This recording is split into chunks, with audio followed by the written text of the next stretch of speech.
Great. It was great running into you at the Abilities Expo and learning a little bit about what you do. And I looked at your website.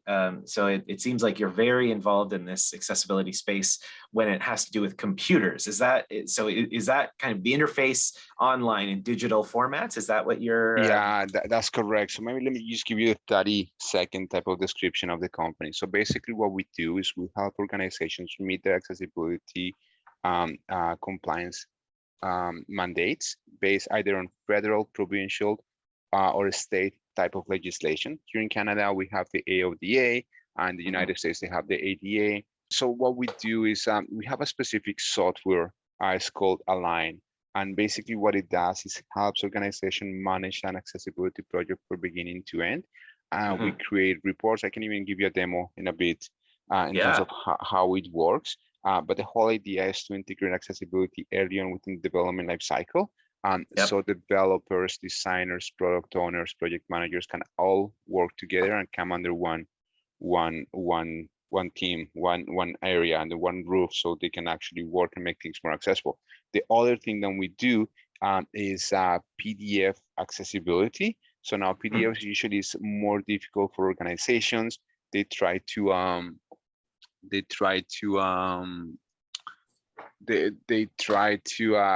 their PDFs. We do a lot of training. We work with Alliance Insurance Corporators. We do a lot of training for them, but a lot of the times, because the PDFs are so difficult to get right, they just send it to us. We do the PDF remediation, and everything can be followed through within our system as well. Fantastic. That's really good. So can I ask this? So this is what, the process our team went through, right? When we were thinking about putting up a website for like this conference, we're going to be running a conference in August, and we wanted to create a website for that. And we reached out to some, a web developer, and we said, how accessible are you? And they said, well, or how much do you know about accessibility? And they said, oh, we know everything about it. But then ultimately, when we got the website done, we already have had a couple of complaints. It's only been up for a couple of weeks, and yet we've already had a few complaints from people who said that there was this feature missing and this feature missing.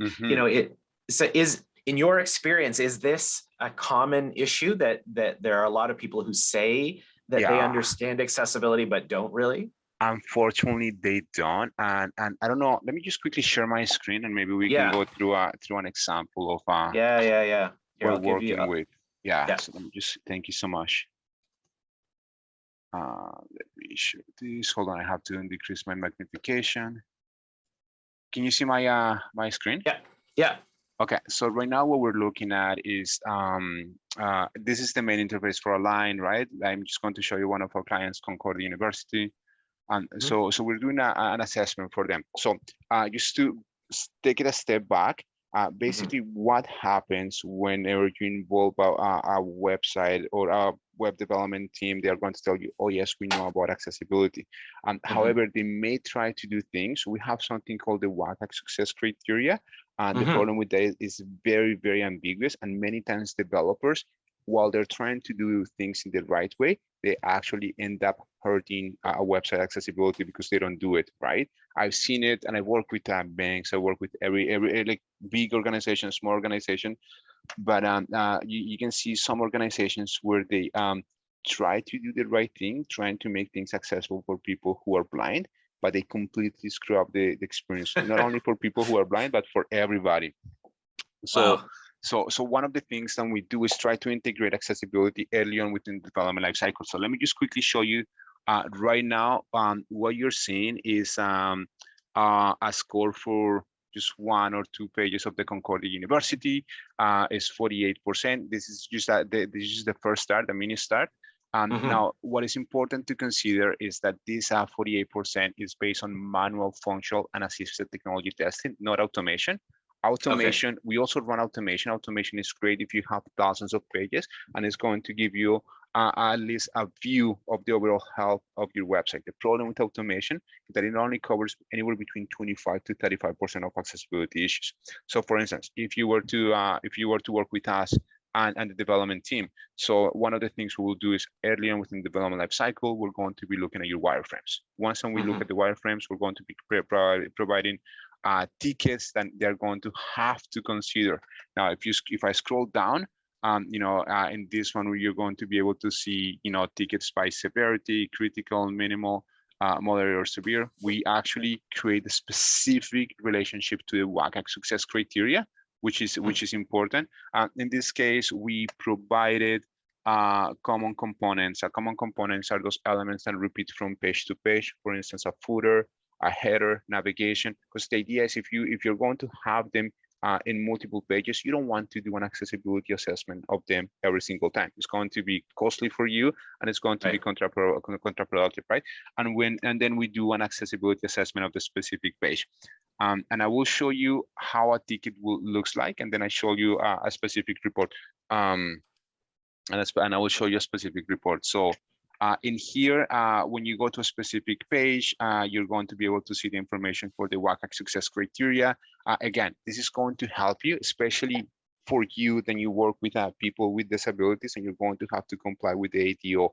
One of the things that we do with Align is not only that we ensure that we align our developers or product owners, but also the organization, if they ever get audited, they're going to be able to say, oh, you know what, we engage with a company early on within the development life cycle.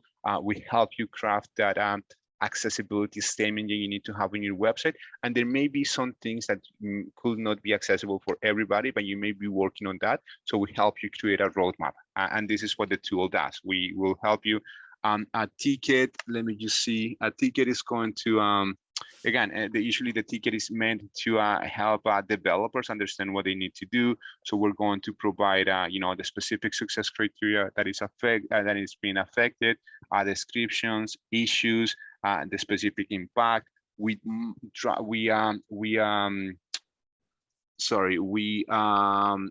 it to the specific accessibility or disability that is being affected, and then developers or anybody, we can actually communicate. But let me just quickly get you an example in terms of what a report for this one looks like, and it's not only the report for the different type of executives, but also for developers. Just quickly go in here, copy this.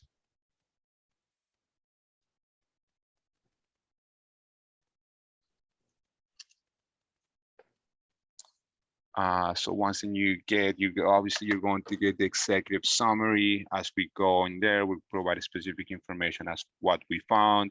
Obviously the different errors as per the WCAG success criteria for both level A and AA, and the instances.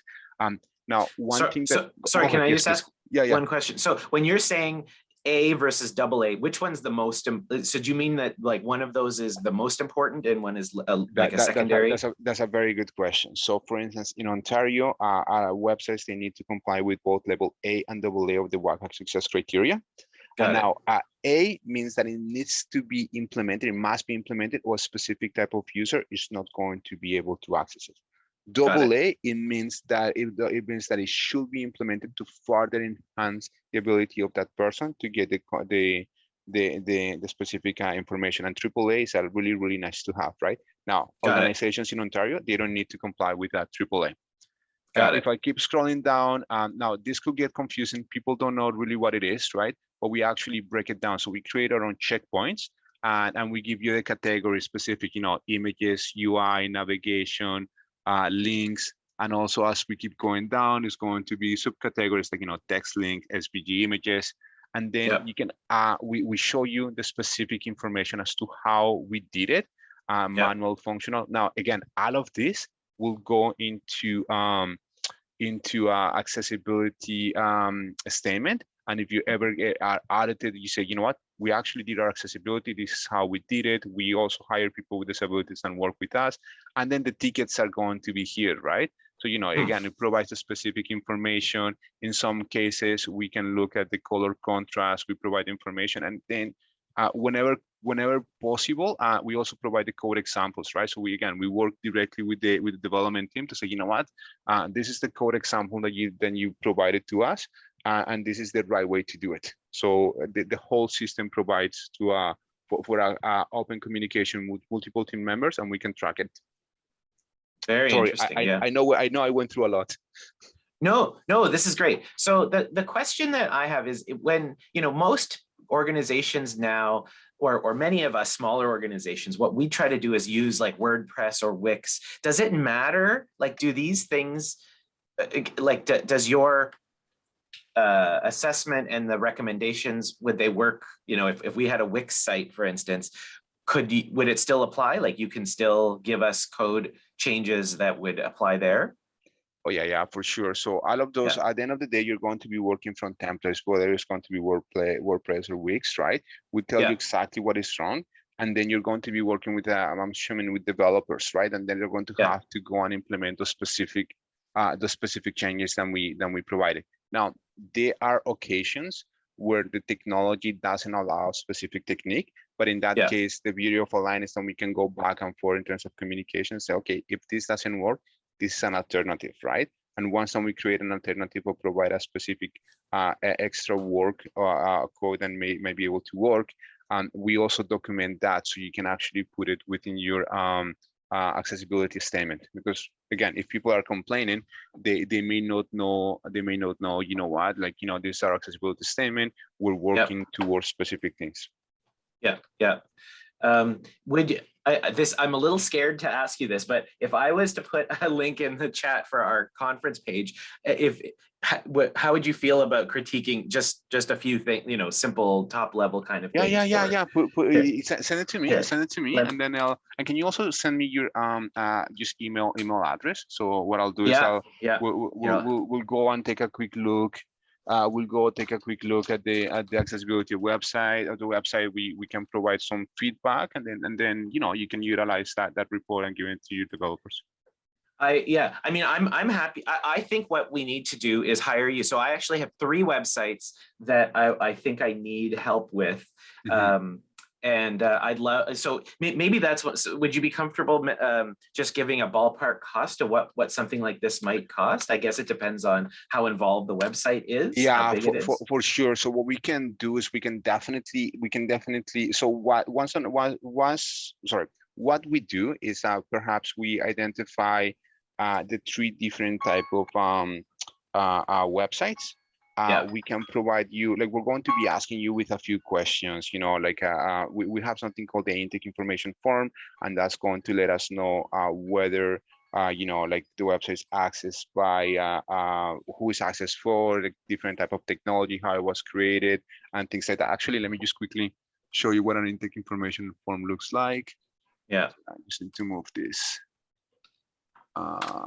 So for instance, in here, our intake information form will look something like this. So we are actually going to ask specific information about what is the website URL, number of pages, when it needs to be added.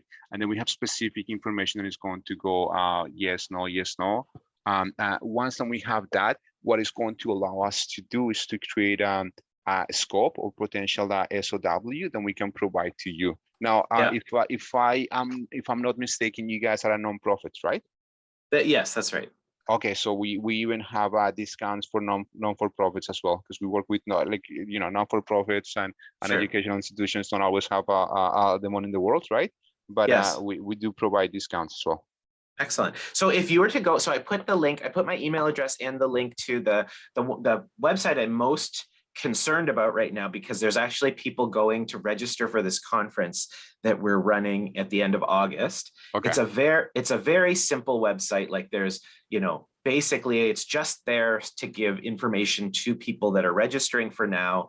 Ultimately, we're going to run the conference on this website as well. Like, we're going to use Zoom. We're going to embed the Zoom meetings directly within this website to make it easy for people, to be able to join and listen in on this virtual conference rather than have to log into Zoom and do all that. We're hoping to just have a button that says, here's where you click if you want, if you want the regular stream, you click here. If you want sign language, window overlaid, then you can click here. You know, we might have 3 or 4 different links. We might have a French translation button as well. So ultimately, it should be a very, very, I'm hoping it's not a too big of a website. So, you know, if you imagine a website like that, just a ballpark, you know, what might be a ballpark cost to have your company do this kind of assessment?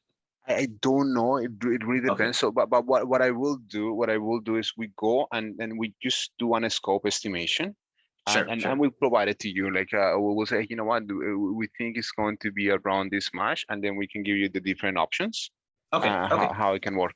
And obviously, if you have a lot of the times, I don't know if you do PDFs. Those are the low-hanging fruits to start working with. So I can also send you prices for PDFs and everything like that. Sure. Yeah, that sounds great. That sounds really good. Yeah, and then I have 2 other websites. So that first one is the conference website.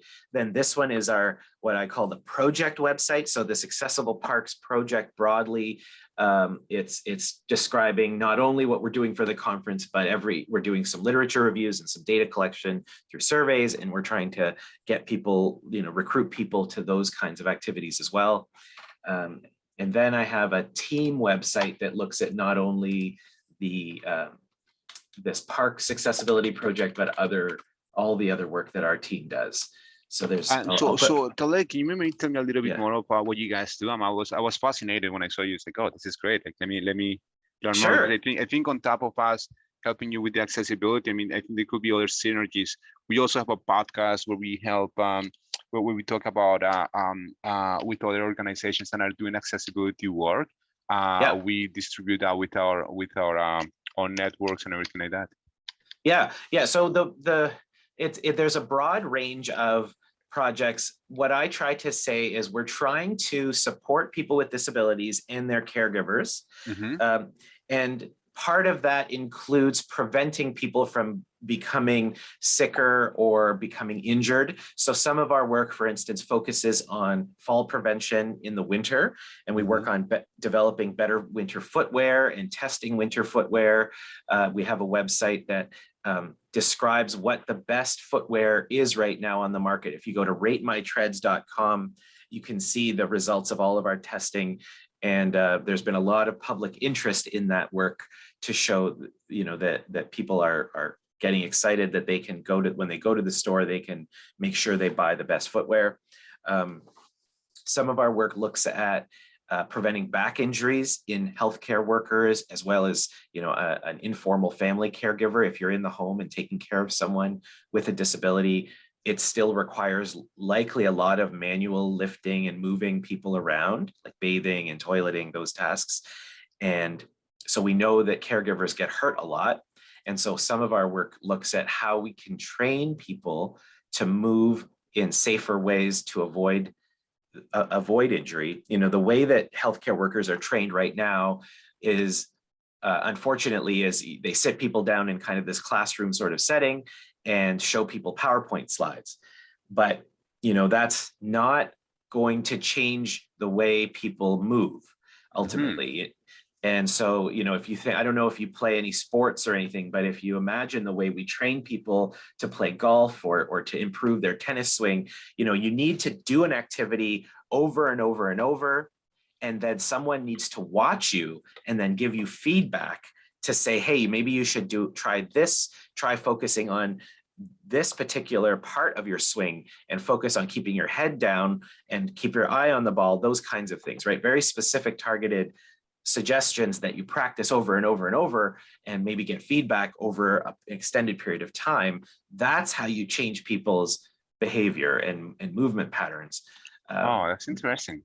So we have this product called Posture Coach that we developed that you wear, and instead of a person being there helping you change the way you move when you're lifting and bending, the device warns you if you're bending the wrong way. So it gives you a little vibration to say that you should be considering not bending over as much this way. Yeah. So you have a device for that.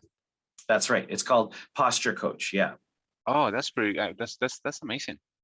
Yeah. So we've got those. Another area of focus is pressure injury prevention. Are you familiar with pressure injuries? No.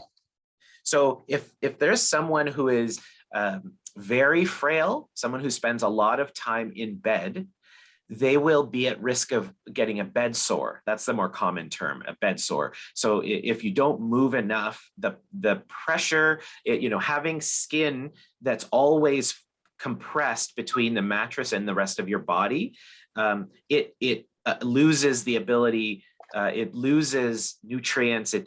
Blood can't pump its way through the vessels, and the waste products from metabolism in those cells is unable to get out, and the skin dies in those areas. The tissues actually die, and that causes what we call a bed sore or a pressure injury.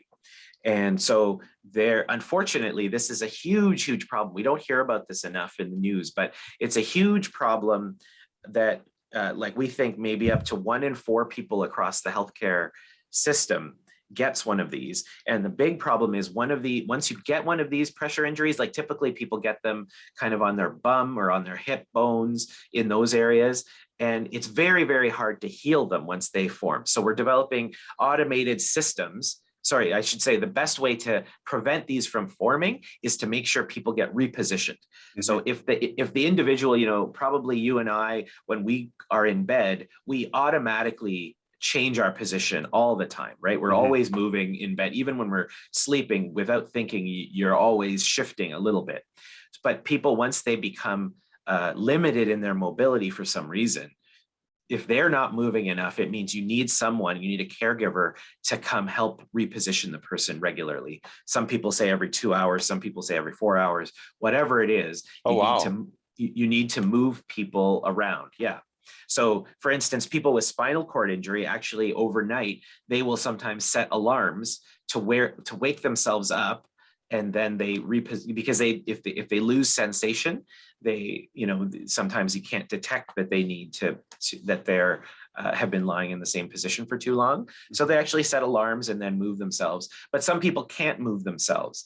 And so you need a device that can ideally detect, first of all, when someone's been in the same position for too long, and then kind of prompt a caregiver that it's time to reposition this person.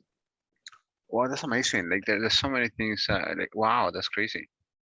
Yeah, there's a lot that we're working on.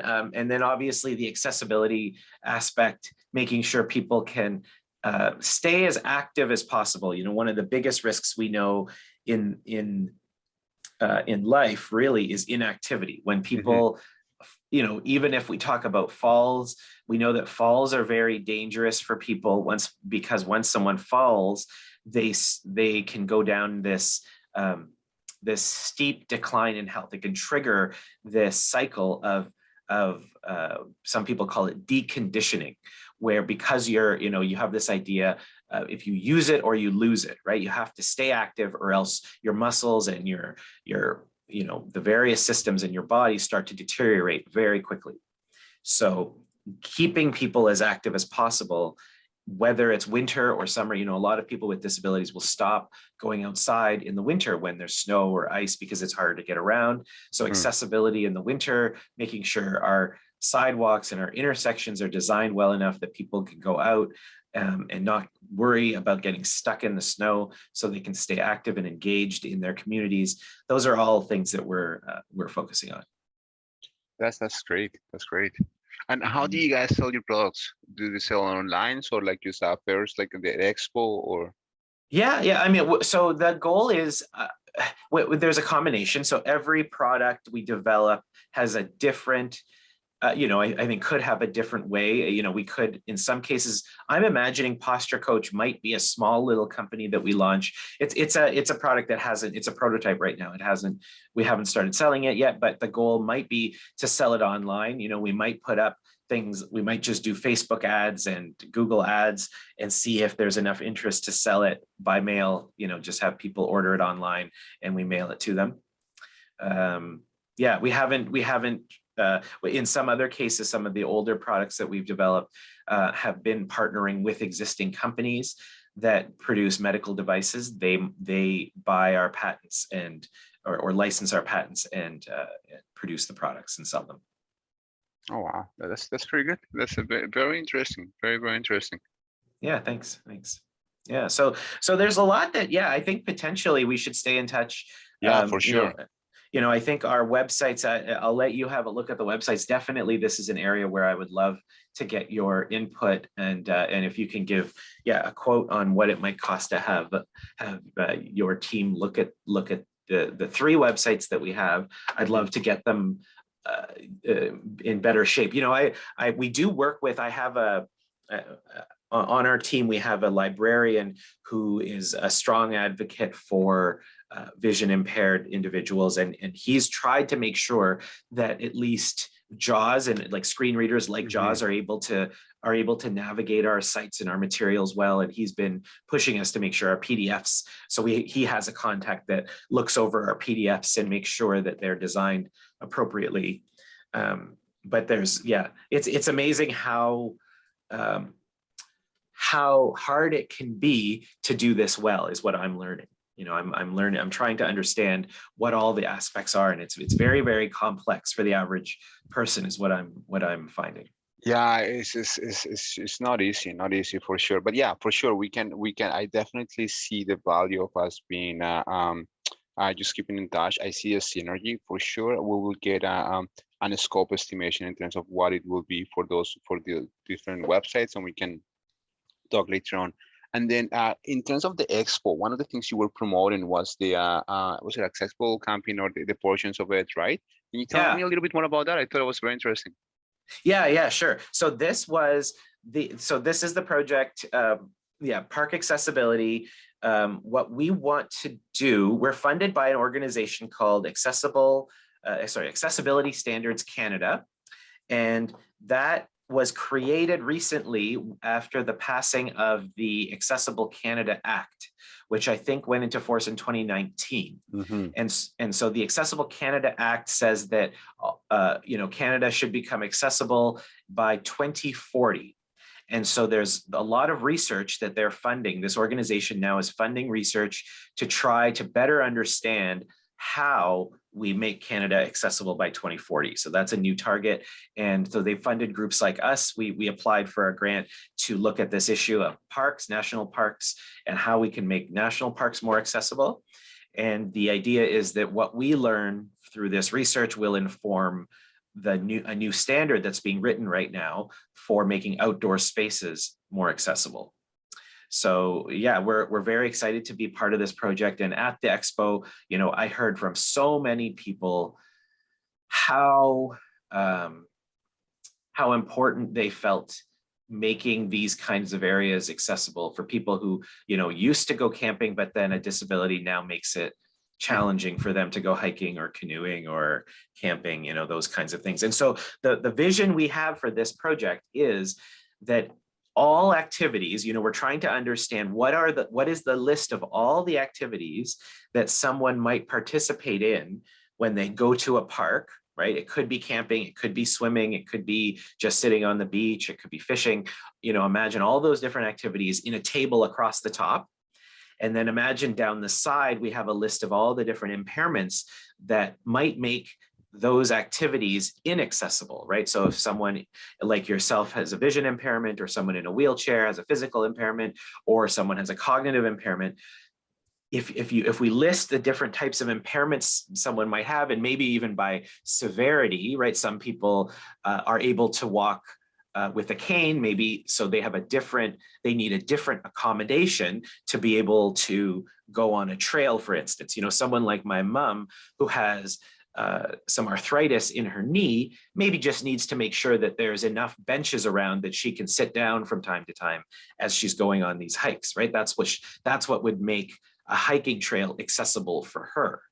But someone else in a wheelchair would need more accommodation to make sure the ground is the right, is not too steep and is Correct. not too bumpy, those kinds of things. So we're trying to understand what this table, we're basically trying to construct this big table, and every cell in that table needs is an opportunity to identify potential barriers and then solutions for overcoming those barriers if they exist, so that we'll quickly be able to see what are the gaps you know, maybe where new research is required, right? We need maybe to develop new devices or new technologies that can make certain activities more accessible through various methods. That's pretty cool. That's pretty cool. Thanks. Yeah. Another is cool. It's fascinating how you can actually, like, you know, the potential to help people with disabilities, and that's again very close to my heart. So yeah, so we chatted a little bit about this at the expo, but can you, so what is your you know, how accessible do you find parks when you go to them, like national parks or provincial parks? What activities do you participate in, or would you like to participate in that you find might not be accessible to you right now? So I think one of the ones that is like for me, so obviously it's going to be navigation whenever I'm going to go from one place to the other one, right? So you might have signs, but it's going to be really difficult to, like, for me to see a sign from far away. I'm going to have to get like really close and perhaps use my phone to enlarge the sign text, right? So it will be interesting. great. Yeah, so it will be great if there could be like some beacons, and it will tell you exactly where you are and where your specific campsite is, right? Because sometimes, especially at night, it could be like really difficult. If you perhaps want to go to the washroom, right, and you have to walk from your campsite to the washroom. I mean, I'm telling you, it's going to get messy, right? Because you don't know, okay, did I turn right, did I turn left, and then the, like, because it's really dark, you don't know, right? But having an app like that, I think is going to be amazing as well. That is really interesting. Yeah, the example of at nighttime. So light is, you know, I imagine in a campground it's still going to be difficult for providing the right amount of light. But you're saying if you have an app on your phone that could direct you to the washroom or some key points, right? Maybe you could drop a pin at your campsite and drop a, you know, exactly. and if there was a beacon somewhere that could take you, that could direct you to the nearest washroom. Exactly, that will be interesting, right? Because you can have like like, you know, it's just pretty much as when you're using Google Maps, so it's just going to be on the campsite as well, right? So it's going to be guiding you, because at one point perhaps you come to a path where you're going to see one or two or even three different pathways, right? Oh, which one is the one that I have to take? And because if it's dark, you won't be able to see, so you might end up taking the wrong one, and it's going to, like, you're going to have to walk extra, you could get lost, or you have to go back, and that's the portion that is, and you know, you want to be as independent as possible, right? Yeah. Can I ask, so, you know, one thing that someone with a vision impairment, I think the person I spoke with, he was saying having, you know, I think he was someone who was blind from birth, and he said one of the things he wishes there were more was things he could touch and feel that would describe, that would help him understand what you know, the physical landscape looked like. You know, so for instance, he was saying I think he was 15 or 16 years old before he understood what a tree looked like, because he couldn't see a tree and people tried to describe it, but, you know, it was only when someone gave him like a 3D model of a tree, a scale model, that he was able to hold it and touch it and understand. That's crazy. And I never thought about that. Like, I've had some sight my entire life, so I know that. But you're correct. If somebody has been blind from birth, right? They won't know how things look like. So they're going to be looking for that tactile type of input to say, oh, no, this is what it looks like, or experience like. That's amazing. I never thought about that. Yeah, so, and it seems like those kinds of things, like along the trail, if you have an area that is a lookout, you could have almost a 3D map, you know, a 3D printed map of the lookout, right? From what they're seeing. You know, if there's, I don't know, mountains and a river or something, you could have some kind of scale figure that you could touch and feel, and you know, for him, he said those kinds of things would make hiking more accessible to him, or a lookout more accessible to him. Yeah, interesting. That's interesting. The other thing he said that I just wanted to get your take on, I guess because you are partially sighted, so might be a little different for you, but when he goes hiking, he never really goes alone, but he goes with a friend who would hold like a stick, like a long, I think like, let's say a 2 meter long stick. And so the partner would hold the front end of it and lead, and he would hold on to the back end of it. And, the partner would just call out, okay, watch out for this. There's a tree root in the trail right now coming up. So make sure you step over this root now. And to him, he would, definitely want to be, he agreed that you want to be as independent as possible, but he would never necessarily want to go on a hiking trip like that alone. And because he can't imagine it being Oh yeah, safe. like if you get lost, I completely agree. Completely agree. I mean, you especially if you're fully blind, right? Like, I mean, for me, I have some degree of independence, but there will be things that I wouldn't be able to do, like traveling to long places. So to a park for sure, I'll have to be going there either with family or with friends. Right. Yeah. Interesting. Yeah. Anything else you can think of in terms? So for you, it sounds like it's mainly wayfinding, I think is the term, right? People say about finding, making sure you know where you are and you know where you need to go to. That's the main issue for you in parks. Yeah, I think that's pretty much it, right? Like being able to find and you know what, obviously there's going to be activities in the park and stuff like that. It's always good if you provide those activities in a accessible format digital. Yeah. Because if they're going to give me a piece of paper, and even if it's like enlarged, what if the enlarged doesn't fit my specific magnification level that I need, right? But if I get something that is accessible, is going to digital, is going to be good, right? But accessible is going to be better. Because a lot of the times, especially if it's long text, right? Long text, my eyes get really tired, so I'm going to be using the screen reader within the device itself, right? But I can tell you so many times they say, oh yeah, we have a digital format, and they give me something like an image or a picture of the text, right? I'm like, oh, you know what? I'm going to have to read it, and obviously because it's so small, you're going to have to enlarge it. You're going to have go from left to right, and it gets very difficult. You can get disoriented as well as your eyes get tired. So it's one of those things that ensuring that it's accessible. So meaning that the screen, and when for you accessibility for text means the screen reader is able to read it.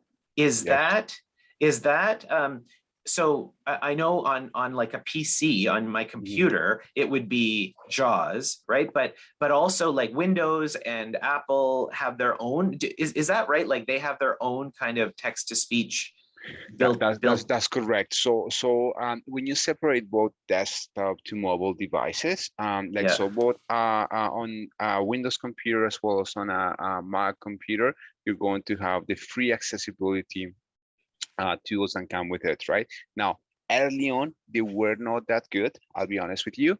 And so that's why you're going to have companies like, producing software like JAWS or NVDA or Zoom Text, right? Right now, I'm a ZoomText, or I was a ZoomText user, but Windows has gotten so much better than I use the magnification. Now, on the mobile device, a lot of those companies try to create a JAWS software or something like that, but the reality is that the tools that already come with the operating system are so good. So for iOS, you have VoiceOver. For Android devices, you have TalkBack, right? And you don't really have to spend money because they can get very expensive. You don't really have to spend money. The only thing is like a website or an application, you have to make sure that they're accessible. So that person is going to be able to access it. Just to give you a quick example, right? If I'm going to have an app and my app has 3 different buttons, one of them is going to be home, the other one is going to be events, and the other one is going to be contact us, right? But if the buttons are not labeled properly, it's going to say button 1, button, right? So I don't know which one it is, right? Yes. So that's when accessibility comes in. Got it.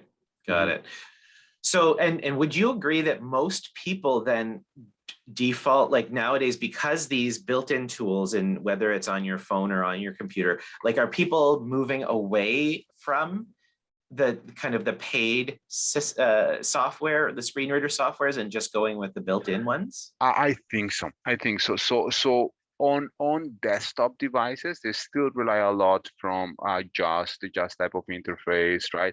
NVDA and stuff like that, right? When it comes to mobile devices, they're really relying on whatever accessibility comes from the mobile devices, which is a lot better than anything else, right? Yeah. There are companies out there that are creating overlays. And I don't know if you've heard of overlays, but it's pretty much this piece of technology. There's a company called Accessibility that tried to create an overlay, pretty much an inject of JavaScript that is going to try to make things accessible. However, it doesn't, and a lot of the times it creates barrier to people with disabilities. Now, they may look really cool, but they're not accessible. And in fact, a lot of companies in the States are getting sued because they're claiming to be accessible. They just add the overlay to their site, and that's it. They don't do anything else. But somebody who actually has a disability is not able to go through any of their content. I see. Yeah, I understand. Okay, that's great to know. Yeah, this is I'm learning so much from from people, and you know, this message that I think what I'm learning most is that accessibility is different for everyone, and it really depends on your particular need what accessibility means to you. For sure. So what we can do right now is what I do is maybe I can send you, because you requested also for some information to promote the GAD event. So what would you like from us? Because just tell me about it. Why don't you just tell me? I'm recording this now, and I'm going to share this with my team, and I'll clip out the piece. You know, what if you want to give a little spiel about why GAD, you know, why you want people to attend GAD, or who it might be appropriate for, and what's it for, and I can share that video on our mailing list. Yeah, for sure. So the Global Accessibility Awareness Day is an event to enhance or to showcase what accessibility is for people with disabilities and what other companies are doing to ensure that people with disabilities have equal access to information. So what we decided to do is create a half-day event that enables people with disabilities, without disabilities, or from different organizations to understand a little bit more. And we have decided to invite a number of different speakers. We have also invited Jenison Assumption, who is one of the co-founders of the Global Accessibility Awareness Day. He's going to talk about his experience, what he has done. And then we also have other industry leaders that are going to walk us through what accessibility means for them, but also what they're doing to make the world more accessible, or the digital world more accessible. Very nice. Yeah, that sounds really good. I'm gonna try to join, I look forward to it. You know what? If you cannot join, I encourage you to at least register, because what we're going to do is we're going to be recording the sessions. Then we're going to make sure that we add them in an accessible video format, so you're going to be able to go back and take a look at. But once you register, we're going to be able to send you the information. Excellent. Okay, I will definitely register for that soon. Great. Perfect. Excellent. Well, thank you very much. I've taken a lot of your time today, but thanks. This is really useful information. No, anytime. I'll send you an email. I'll follow up with between the next 2 days, and I'll have the team doing a scope estimation, and then we'll take it from there. And then again, anytime you have any questions, I'm more than happy to provide any answers if I have them. Fantastic. Thank you so much, Juan. Okay, wonderful. Have a wonderful day. You too. Bye. Cheers. Bye-bye.